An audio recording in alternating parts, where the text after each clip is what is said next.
Hi, Laura. Welcome to the Moms of Tweens and Teens podcast. I am so excited to talk to you. I'm really excited to hang out with you too. This is going to be fun. It is going to be fun.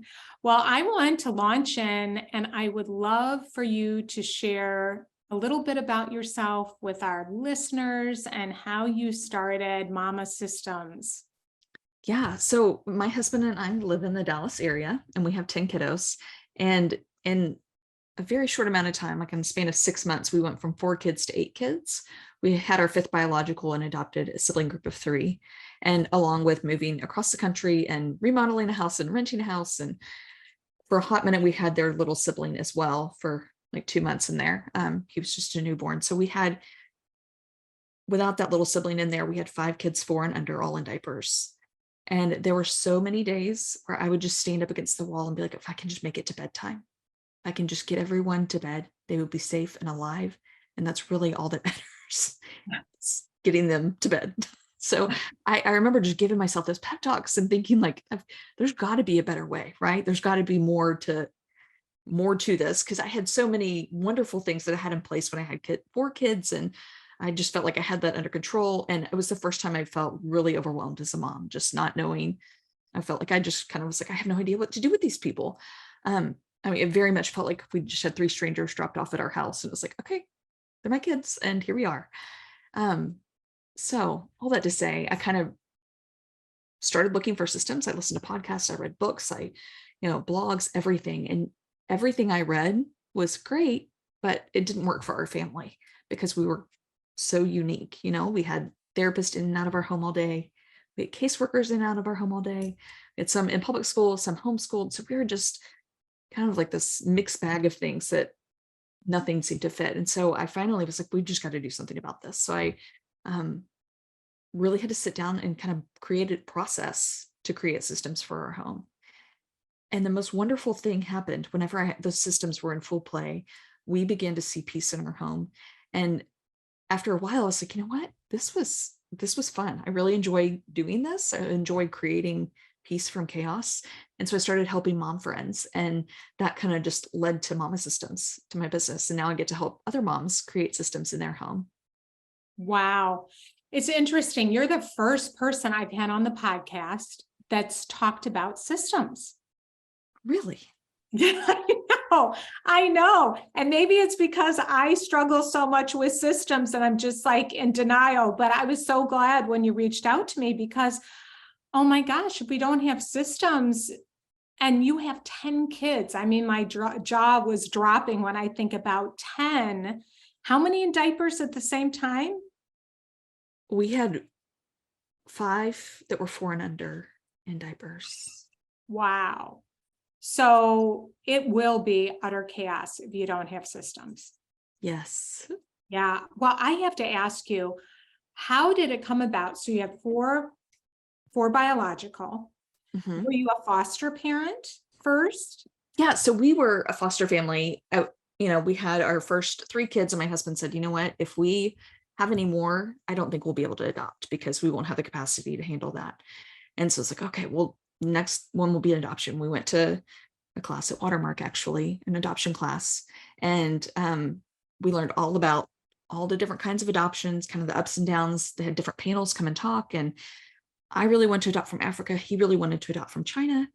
And we sat in that class, and our friends got up in the foster care panel, and we both look at each other and go, oh crap, this is what we're supposed to do.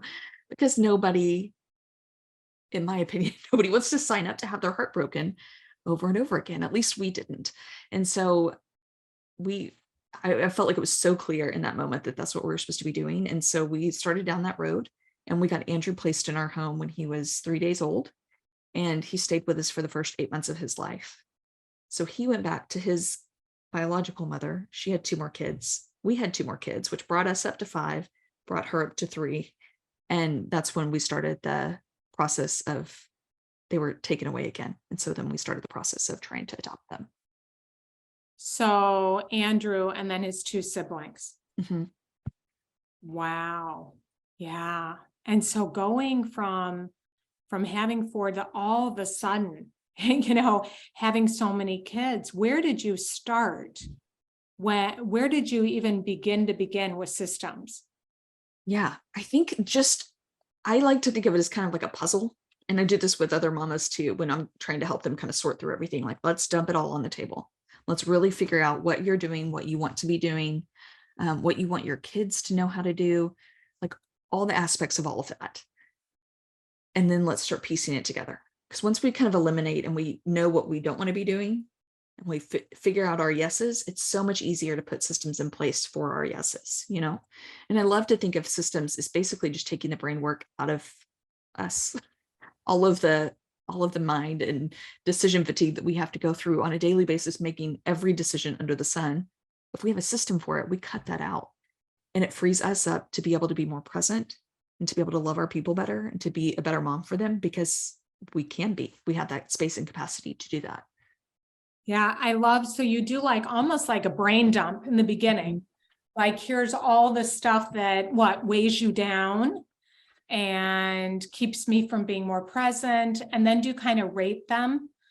Do you think like, okay, this is a 10 where I just cannot live with this chaos? And do you start there? Yeah. So when I'm working with a mama, I'll have her write down all the things she's doing. And it seems kind of like a tedious task, like not very fun to do, but I think it's such a good exercise because they're realizing what they're spending their time on. They're realizing that at the end of the day, when they feel like they didn't get anything done, that in fact they did a lot, you know? And from there we rate them, and we do brings you life, what's neutral, and what drains you. And so we just put away the neutral and brings you life for a hot minute, and we look at all the draining stuff. And all of those things we either want to eliminate, automate, or delegate. And this could be something simple like meal planning. Let's create a system around like creating a themed meal plan where, you know, every Tuesday night you're doing tacos. And it doesn't have to be like hard shell beef tacos, but it's some sort of like Mexican dish, right? And it just cuts down all of that decision fatigue of like, what are we going to do tonight for dinner? You know, you have a game plan and you're going to pick one of your 4 recipes for Tuesday night, and that's it. Yeah. Oh, that's so good. I think about growing up and I liked that. My mom cooked like the same 6 meals all the time. And I think, oh, that's, it needs to be different all the time. But it was like meatloaf, or we had what else, like spaghetti. There was like some real staples, tuna casserole, which I loved with the potato chips on top. And, Oh, and peas. That was that kind of dates me because I know my older listeners know exactly what I'm talking about. But yeah, I liked it because it was just familiar, it was like, yeah, so let's see what taking it the is. brain work out of it, and every Wednesday night is like, yeah, like a Mexican taco dish. Yeah. And It's then if you have every night is a theme night. So like breakfast night, taco night, um, takeout night, just however it works for that family that will reduce mama's decision fatigue is like what we're going for. wow. Yeah, I love that because you know what? It's like simple. Do you find that we make things way more complicated than they need to be? Absolutely. Absolutely, I do. And people will sit down to meal plan and they pull out all of their cookbooks and all of their recipes they've ever owned. And I'm like, no, no, no, no. We're going to do that one time and then never meal plan again, right? So let's keep it simple. And your kids don't care. Kids don't care that it's simple. So In fact, they like simple. Then we're like, wait, I spent an hour and a half making this and you want cereal? You don't want to eat it? And then we get mad. Yeah. So keeping it simple. Love that. So where did you start? Like, what's one system that you put into place that really made a difference? So meals, was there another area that really helped you immediately? yes. So we started something called 5 o'clock jobs in our house. So you were asking about chores earlier, and I do call them chores. And some people have some things about that, and I don't really understand that because it's just chores. We're all pitching in. We all have chores. We're all doing them. That's how it is in our house. It does not have to be that way at yours. So every kid has jobs that they do every morning and every afternoon. And morning time is a lot of just what we call roommate responsibilities. So they have to brush their teeth, and little ones throw their pull-ups in the trash. get dressed, eat breakfast, just things that we're training them to be more independent, right? To become independent little people that can take care of themselves in the morning. Then on top of that, they'll typically have one other chore. And then in the afternoon, everybody is to get ready for the next day for school. So or ones that go to school the next day, they lay out their clothes, they make their lunches, they get everything ready. Everything is by the door. So we're not scrambling around at 6:30 in the morning, because I don't do that well, I'm not sure if anybody who does do that well, but I definitely do not. So they get ready for the next day. Everybody has a zone that they're in charge of. So either wiping down the table, or putting shoes by the front door, or picking up Legos. It can be like a task like that, or it can be a room like, hey, you're in charge of the living room. This is your zone. So depending on the age and the capability of each child, they kind of get one according to that, and then everybody has a job to help get dinner on the table. So even our 3-year-old helps put silverware on the table, and he loves it.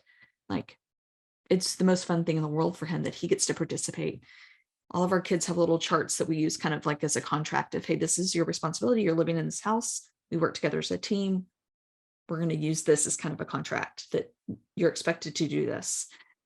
And I know that I don't have to think about all the things that every child is in charge of doing, because they have their charts and they can go look at their chart.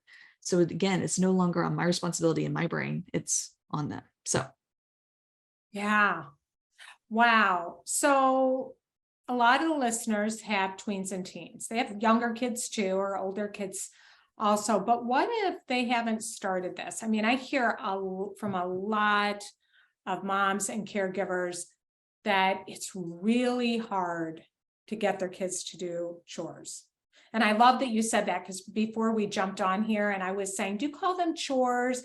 Because I have heard that. No, we call them contributions, but so, but so not to get hung up on that. And then some moms are like, I pay my kid. I've kind of gotten in the space of like looking for what works for your unique kids and your family. But I do hear across the board, pretty much, it is hard to get their kids to help. So, especially if they haven't developed this where it's become a habit. So yeah. What would you say to that mom that's listening, that's like, my kid just is not pulling their weight around here? Yeah.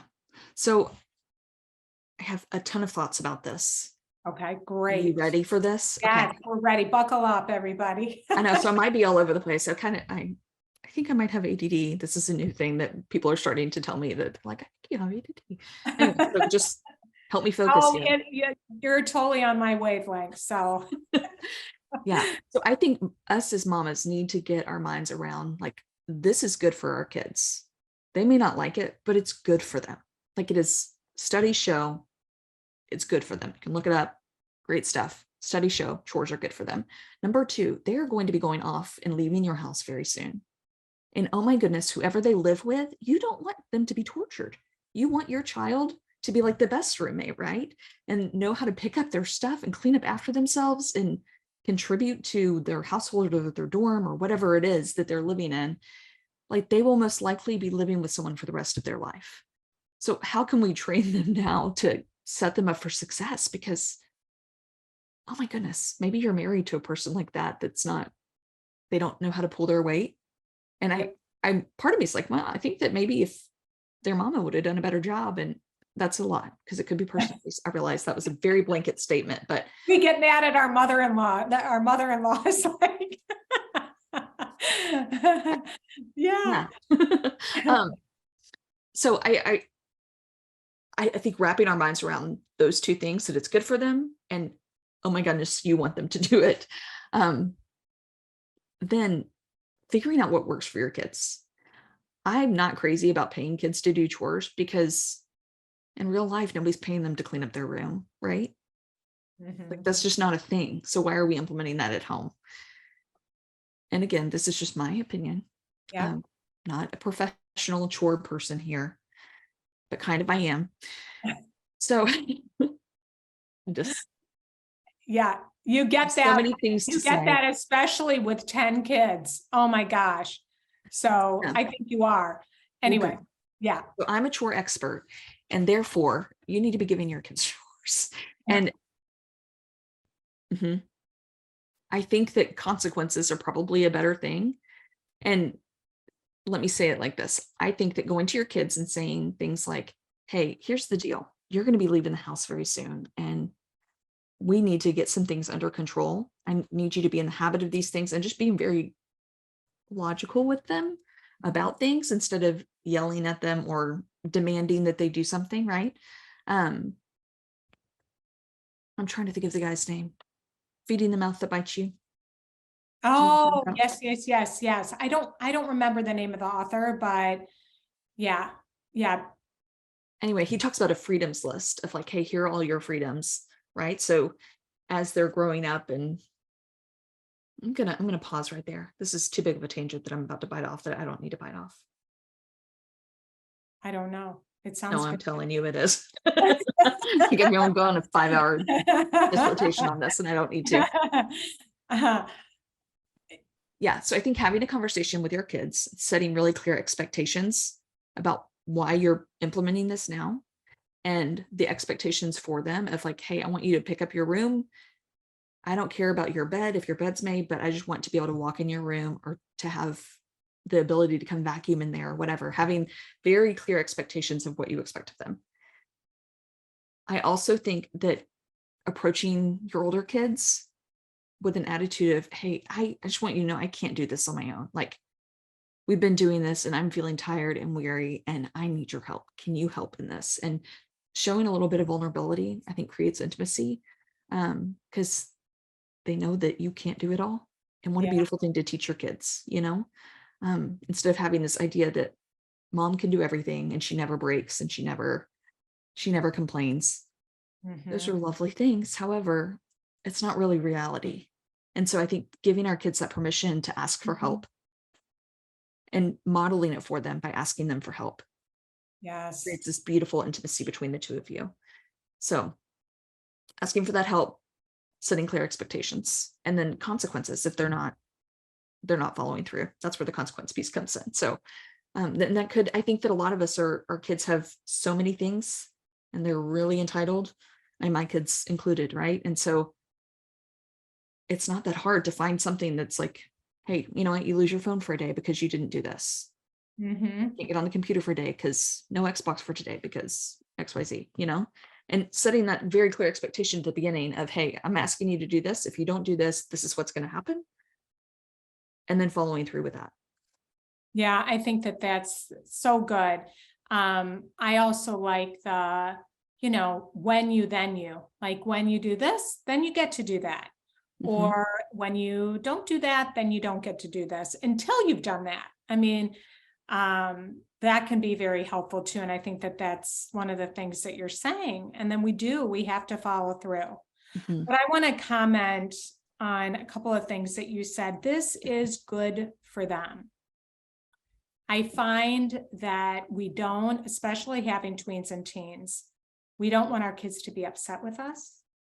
And I believe from my experience in my own life and working with a lot of moms that we feel like we should be able to do it all. And then we get really resentful that we're doing it all. And we get mad at our kids and our family because we're not asking for help and we're being really hard on ourselves and we're getting burned out. But to remember, they might not like you asking them if you haven't before to do things, but that doesn't mean that we shouldn't. That this is good for them.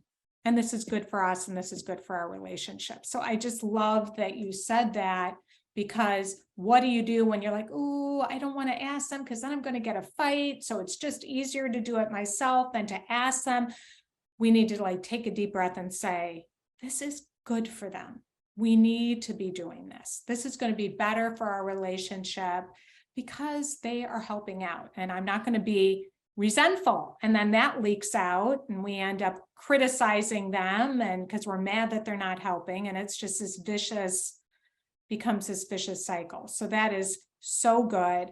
And then vulnerability. I love that you said that, because rather than yelling and nagging and fighting about it, that, I really need help. I really I need you to help me. I'm really feeling overwhelmed here.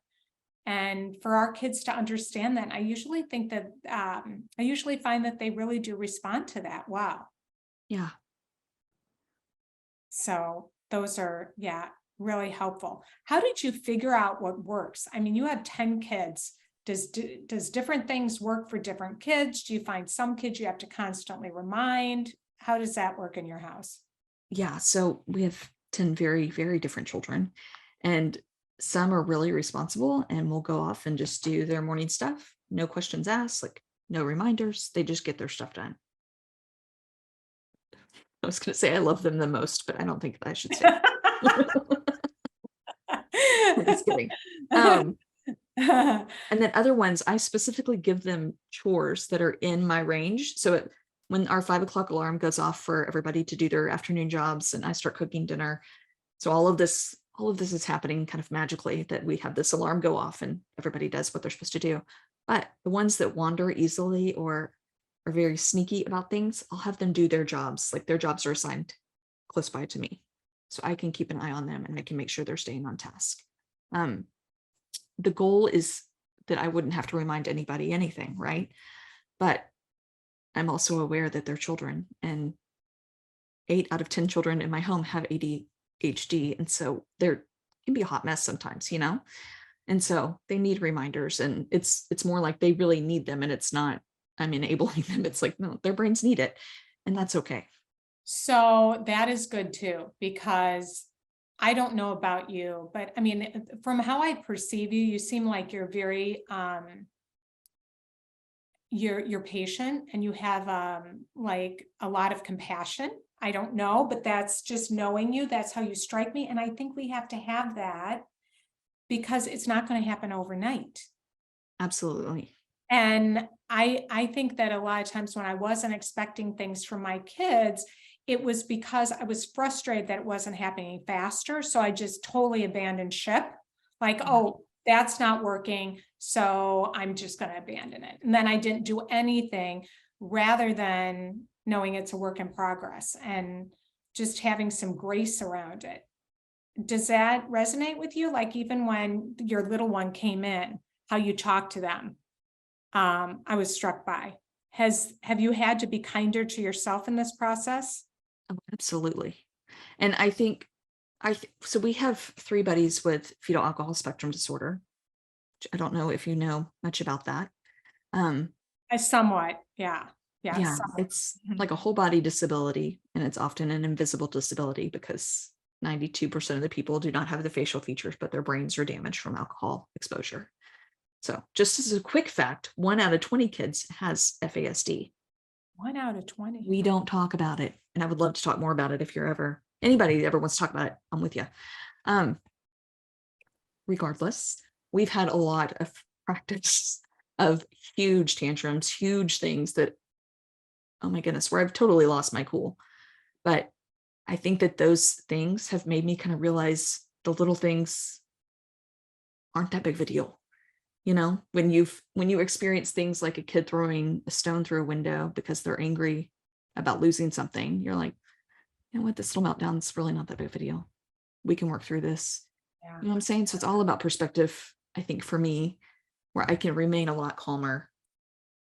And then with my kids that have this huge knocking down, drag out situations, I think that understanding their brain and how it works has been so helpful for me, because when I can see that it's brain damage, it's still frustrating, it's still annoying, and I still don't want to deal with it. But I'm able to understand a little bit better and have a little bit more compassion. Yeah. And so how does that work when you're trying to you have systems with them? What does that look like? Yeah. Here's the deal. I love systems so much. I'm kind of a dork because I get so geeked out about it, right? But I love having things in place and having a plan for everything. And not because I'm expecting it all to go perfectly all the time, right?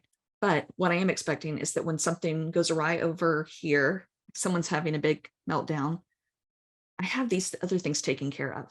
I don't need to stop everything that I'm like trying to hurriedly get along and like hurry and get done for the day, right? I have a plan for all of this stuff. And so I can pause for a minute and take care of the child who needs me. Does that make sense? I realize I used a lot of pronouns there and hand motions that maybe people didn't see.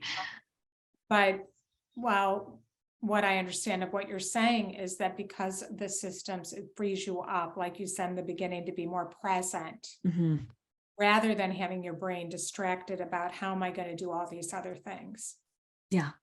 So when I'm sitting there with a meltdown kiddo and trying to get him to calm down and de-escalate and all of those things, I'm not like, I have a plan for dinner. I'm not worried about laundry because I have a plan for that. I'm not worried about cleaning the house or kids getting their stuff done because they're going to get it done. If I tell them they'll do it, they like, it's not a big deal, right? So I think that's where the joy comes in, helping our FASD kiddos with systems.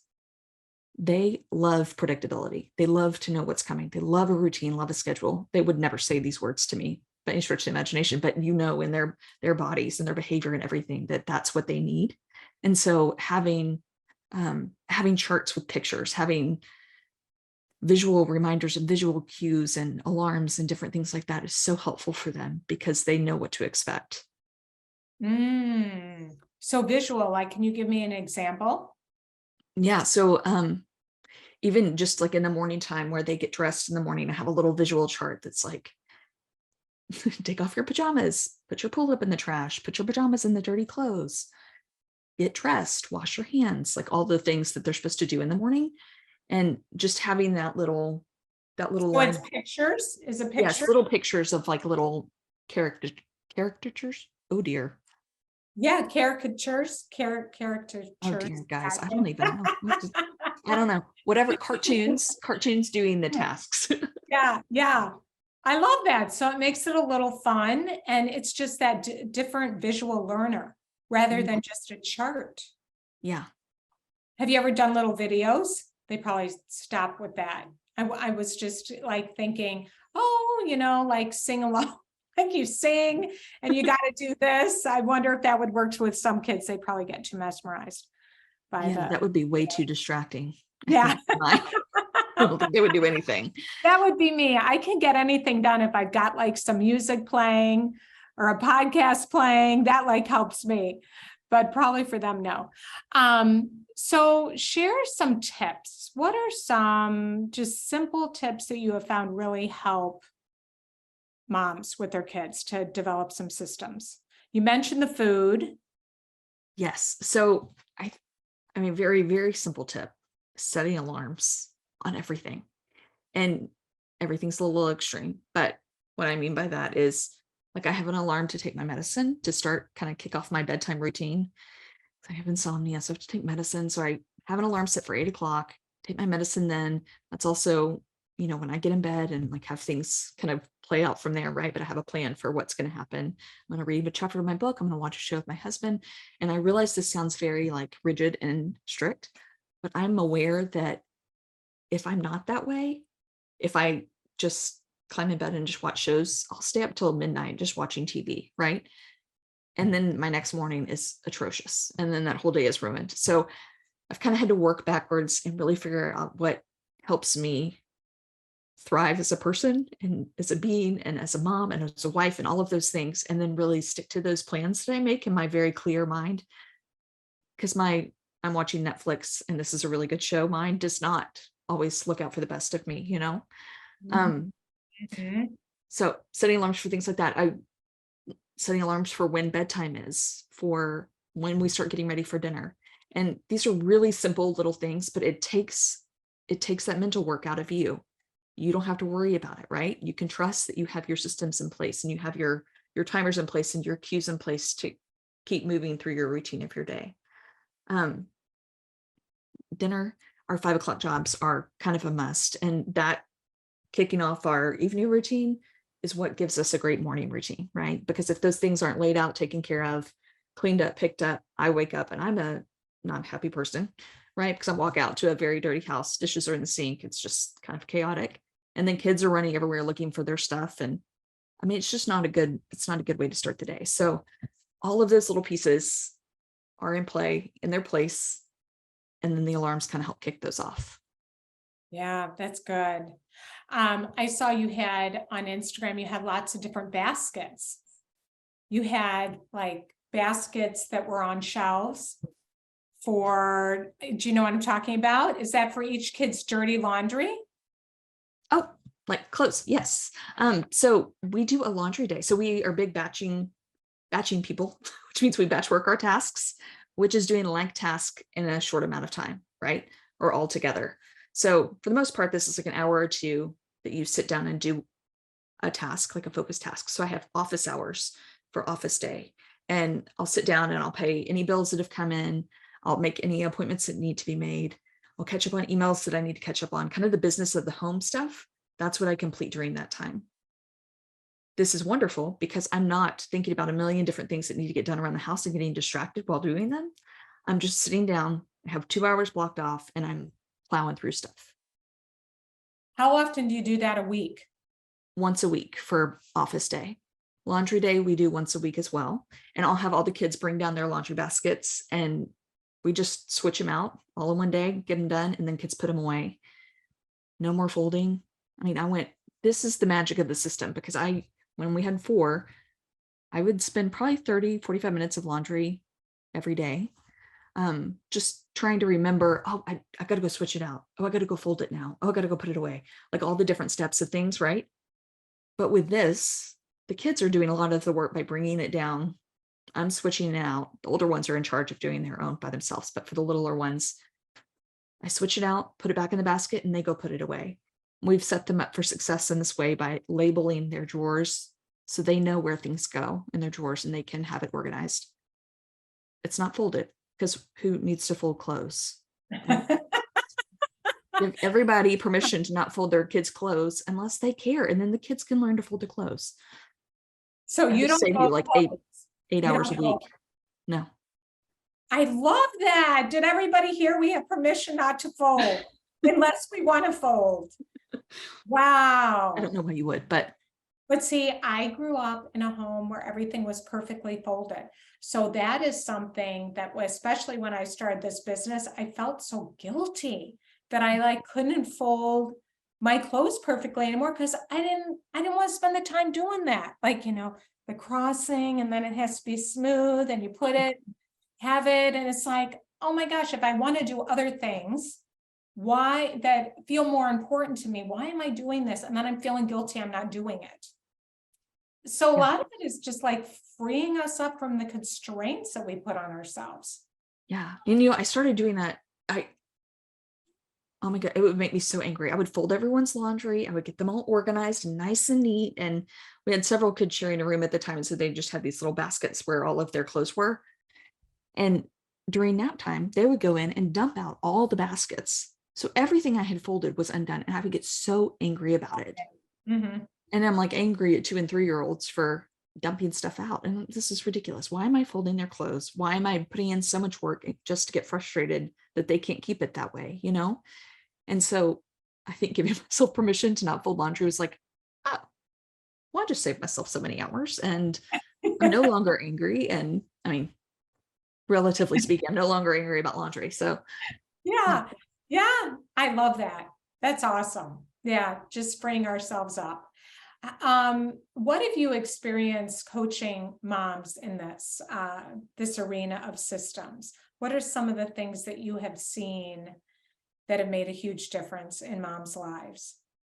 yeah, I think patchworking has been a huge one. And the reason is because, when you wake up in the morning and you like look around your house and you're like, I have so much to do today. And you could probably list 100 things that you could get done that day. And so your brain is in a million different places, thinking of all this to-do list, all the people you need to call, all the things you need to do, all the groceries, all the errands, all the things, right?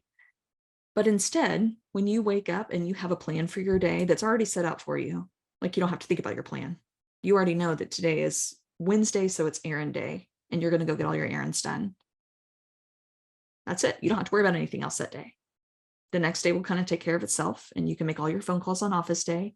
You can do all of your billing on office day, and you get it done so much faster, and it creates so much less decision fatigue, and you're able to be more present with your people and enjoy them more. Do you find the word that's coming to me is permission? Like giving yourself permission, this is just going to be errand day, Yeah. and to let that be okay. I know with even my business, it's like I can only do this today. So I have to put all that other stuff off and be okay that I don't have to do that right this minute. Yeah. And just continue to coach myself around. That's gonna, you can do that. You'll get to that tomorrow. So it really helps us to kind of, take ourselves off the ledge, so to speak, of worrying about all that other stuff, all that noise in our brains. Yeah. I think there are so many times when I'm like, it's okay. It'll get done. It'll get done in time. Like, just have to be kind with yourself, because if we're thinking that, I think we're really quick to grab everybody else's ideas for what our family should look like and then Mhm. try to implement them and then be disappointed with ourselves and with others, with our kids, when nothing is falling into place how it should be, And so I think just embracing who you are with your family, figuring out what works best for you, and then giving yourself permission to just stay right there, Yeah. How do you figure out what works best for your kid? Yeah. Sometimes it's trial and error, right? But every kid has something that makes them tick, you know? And so I Yeah. think studying your kids and knowing them and knowing what they're willing to do for what and what, so like with my example with chores, I'm like, I mean, you can't make cleaning your room like this exciting moment, right? But if they're not doing that, knowing that your kid can't seem to live without their phone or seem to live without their car, those seem like easy things to be like, okay, we're gonna take that away. And Mhm. just a few times of that. And at least with my teens and tweens, that's been an easy thing for me because they don't want to lose their phone. They don't want to lose their car, you know? So that's been a good motivator for them to say, yeah, how long do you do that for? Do you just say until you get that done and then you can have it back? What do you require in order for them to get it back? Yeah. So we have been doing 24 hours. Yeah. So you lose your phone for 24 hours. So if they lose it at night, then don't get it till the next night. Um, but they also have to go do the thing right then, you know? Yeah. That's good. I wanted to ask you that because I think sometimes, in my experience, parents feel like they have to make it too long, and then that just discourages a kid, and they don't have an opportunity to do it differently, to change the behavior. Like we want them to change their behavior and learn from it rather than being punitive and punishing. Yeah. And I Uh, think by all means, before you get to this point, so don't hear me saying that you're doing this the first time, like we do a lot of second chances here. We do a lot of redos. So if we're responding disrespectfully, let's try that again. Let's come back, try that again. And same with chores and stuff. Like, hey, it's 5 o'clock and you're supposed to have dishes done by now and you haven't. So this is going to be your last chance to have this leeway and this grace. But tomorrow, if you don't do it, what you're supposed to do, by the time you're supposed to do them, then we're going to have a consequence, I like that. Like I'm on your team, I'm for you, and just being very open, but your voice, does everybody just even hear your tone of voice? It's like, hey, and I know, I'm sure you don't do it every time, but it's a lot of it is how we say things too. Yeah. And if you come at a teenager with that kind of energy that's like negative and you need to do this right, a lot of times they're going to resist. Yeah.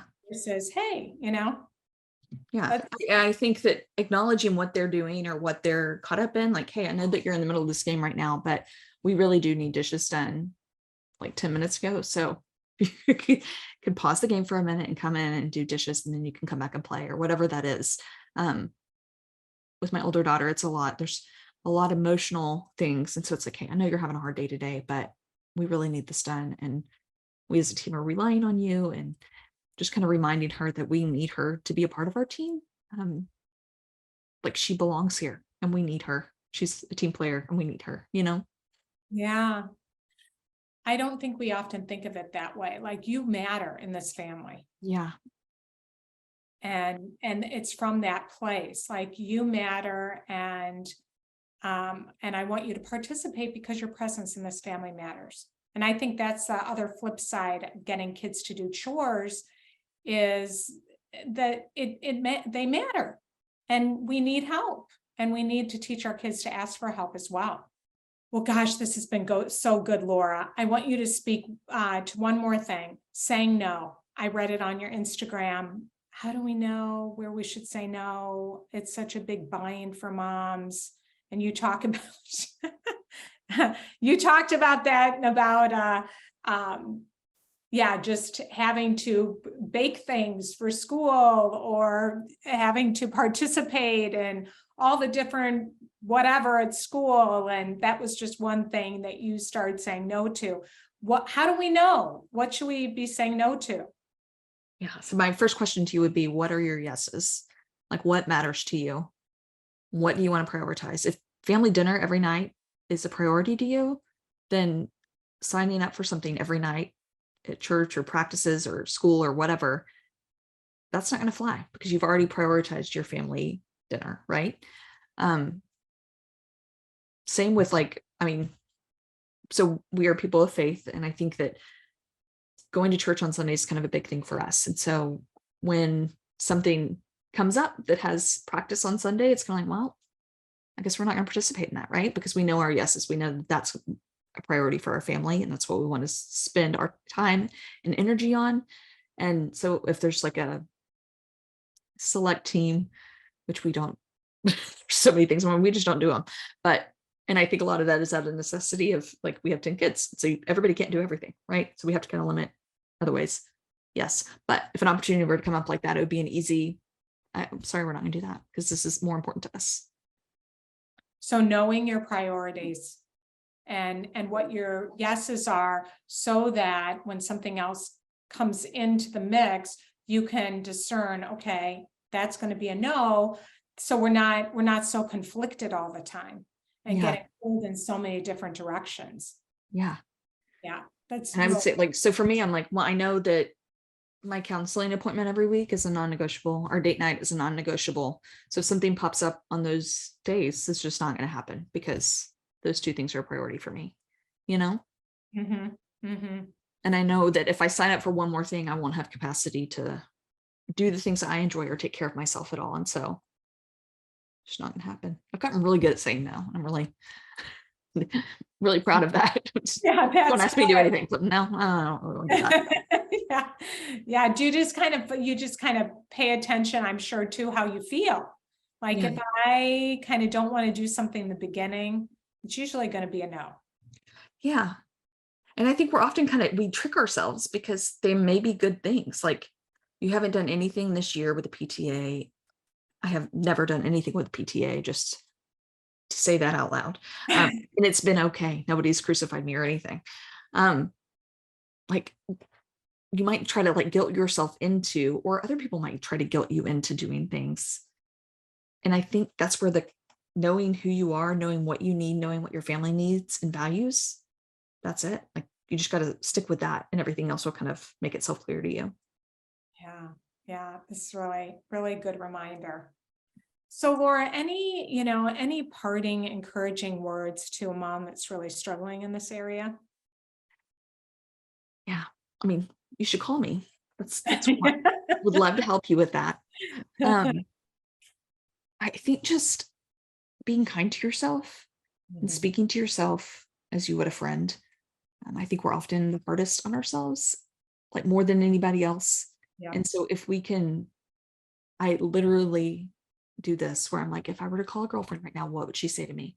Okay, I'm going to say that to myself. Like, I have to verbally do that, because I can be so hard on myself and be so unkind to myself.